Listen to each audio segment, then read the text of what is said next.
नमस्कार मित्रांनो, बघा आता हे पाऊस पाणी लागला इकडं आता. तरी बघा आधी घराच्या साईडचा घराच्या बोरला परिसर स्वच्छ ठेवायचा असतो पावसाचा. कारण का पावसाच्या दिवसात घाण नाही पाहिजे, डास मच्छर पत्यात, म्हणून मी आधीच पावसाच्या आधी स्वच्छ करून ठेवलं.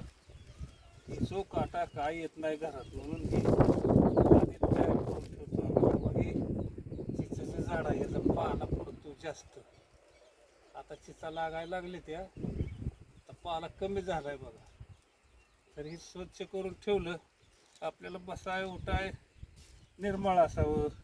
म्हणून बघा हे आम्ही 2 दिवसाला 4 दिवसाला उठून काढतो, स्वच्छ ठेवतो. म्हणजे डास मच्छर घरात येत नाही, तर पुन्हा आणि तिथं माशा होत नाही. त्या काय स्वच्छता ठेवली असतं, नाहीतर मग डास मच्छर नाही होते.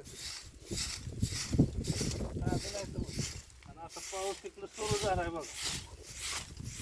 3चा महिना संपत आला तरी पाऊस काय नाही, पण लागलाय पण आहे आता थोडा थोडा थोडा थोडा लागलाय.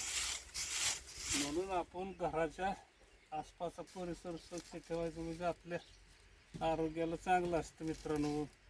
म्हणून हे बघा मी काळजी घेतो, घरातल्या लोकांना सांगतो बाबा स्वच्छ ठेवत जा. चांगलं वातावरण असतं स्वच्छ ठेवल्यावर, कारण हे चिंचेचा पाला पुरतो, त्यामुळं 2 दिवसाला 3 दिवसाला लोटायला लागतंय.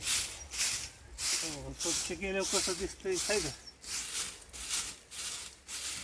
तर बघा ही काळजी घेत जा, घराचा परिसर स्वच्छ ठेवत जावं, जेणेकरून आपल्या घरात काय इथं काटा येत नाही, त्याची काळजी घेत जावी.